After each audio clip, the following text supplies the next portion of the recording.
There's someone in your life right now who makes your stomach tighten the moment you see their name on your phone. Maybe it's a coworker who twists every conversation into a competition.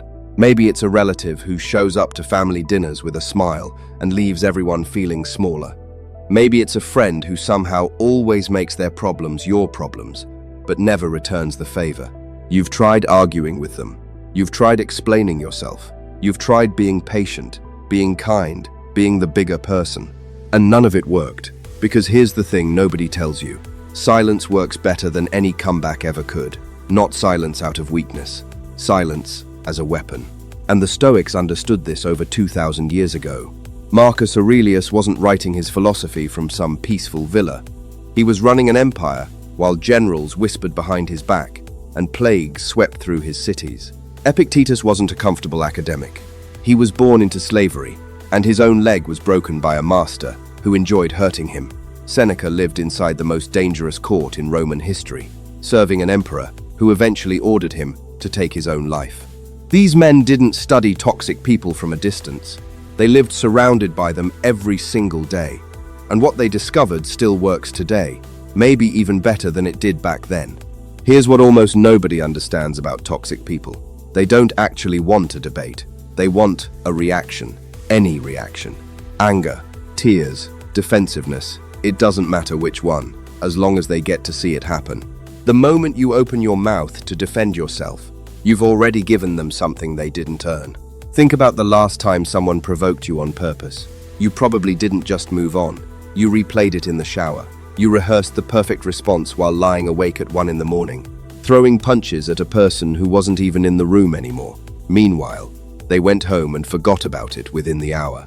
That imbalance right there, that's the real damage. Not what they said, what you kept saying to yourself long after they'd stopped. Marcus Aurelius wrote something so simple, it's almost easy to miss how powerful it is. He said that you have power over your mind, not outside events. Once that sinks in, you realize the fight was never actually happening out there with them. It's happening in here, inside your own head, and you're the one who decides who wins it. This is where the Stoic idea of silence becomes almost dangerous for the people trying to control you. Not because it hurts them directly, but because it starves them. The Stoics had a concept called the Dichotomy of Control. Sounds complicated, but it's actually blunt and simple. Everything in existence falls into one of two piles: things you control and things you don't. Your words, your reactions, your choices, all of that belongs to you. Their moods, their insults, their need to provoke you, none of that is yours to carry. The moment you stop trying to manage someone else's behavior, you free up an enormous amount of energy you didn't even realize you were wasting. Epictetus, the man who had every physical freedom stripped from him, said something that should hit differently once you know his story. He said that people are disturbed not by things themselves, but by their opinions about those things. Someone calls you pathetic. That's just noise, until you decide to attach meaning to it. Someone tries to embarrass you in front of a group. That says everything about their character and nothing about yours, unless you hand them the power to make it mean something. Now, staying silent doesn't mean staying weak, and this is where a lot of people get Stoicism completely backwards. The Stoics were not doormats. Marcus Aurelius led armies into battle. Cato stood his ground against Julius Caesar himself and refused to bow. Silence, in the Stoic sense, isn't about swallowing abuse and calling it peace. It's a deliberate choice, a refusal to feed something that only grows stronger when you engage with it. Sometimes silence looks like letting a snide comment hang in the air instead of chasing it with an explanation. Sometimes it means walking away mid-conversation without needing the last word. Sometimes it means going quiet and letting your absence speak louder than anything you could have said. Seneca once wrote that it's not that he was brave enough to face certain people, it's that he was wise enough not to. There's real strength hiding inside that sentence. By the way, if this way of thinking is starting to make sense to you, hit subscribe now, because we're just getting into the parts that really change how you deal with people like this.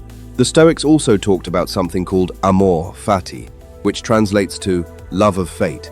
It means accepting reality exactly as it is, not as you wish it were. A lot of us burn through years of energy hoping a toxic person will eventually change, waiting for an apology that's never coming, clinging to some earlier version of them that either faded away or never really existed in the first place. Amor Fati cuts through all of that. This is who they are, not who you wish they'd become, not who they promised during a rare good moment. Pretending otherwise isn't hope. It's just a slower, quieter form of hurting yourself. You don't need to hate them for being who they are. You just need to stop lying to yourself about it. One tool Marcus Aurelius used constantly was something he called the view from above. He would picture himself pulling back, almost like a camera rising higher and higher, until the argument or insult that had been eating at him looked tiny against the massive scale of history and time. The senator who betrayed him, the soldier who mocked him behind closed doors, none of it mattered once he zoomed out far enough. Try that with the toxic person sitting in your head right now. Picture 10 years from today. Picture yourself having moved on completely, living a life this person isn't even part of anymore. Does their opinion of you actually mean anything real? Or does it only feel enormous because you're standing 3 inches away from it right now? Here's the truth the Stoics understood better than almost anyone. Toxic people aren't actually powerful. They only look powerful because we keep feeding them our attention, our anger, our sleepless nights spent replaying their words like a movie stuck on loop. That's our energy. And somewhere along the way, we started handing it over like they'd earned it. Epictetus, a man who was legally owned by another person, who had no rights and no freedom of his own, looked his masters in the eye and said something extraordinary. "You can have my body. You will never have my mind." That's the real Stoic move. Not winning the argument, not proving them wrong, simply refusing to let them live inside your head rent-free. So what does staying silent actually look like day to day? It looks like letting an insult pass without chasing it down for closure. It looks like refusing to explain yourself to someone who already decided what they think of you before you even opened your mouth. It looks like meeting manipulation with a calm, quiet no instead of a 10-minute justification nobody asked for. It looks like protecting your own peace like it's the most valuable thing you own, because honestly, it is. The Stoics also spoke often about memento mori, the reminder that your time here is limited. It sounds heavy, maybe even a little dark, but here's what it actually does. It puts toxic drama in its proper place. Every hour spent poisoned by someone else's behavior is an hour gone forever. One you'll never get back. Your life isn't a rehearsal for some better version later. The person taking up space in your thoughts right now will not be part of your final memories. Whether you actually lived fully, that will be. The Stoic approach was never about revenge, and it was never about winning some imaginary argument. It's about refusing to shrink, deciding that your peace, your character, your inner calm belongs to you and to nobody else. Toxic people hate silence, not because it punishes them, but because it ignores them completely. And for someone who needs a reaction to feel powerful, your calm is the one thing they can never take from you.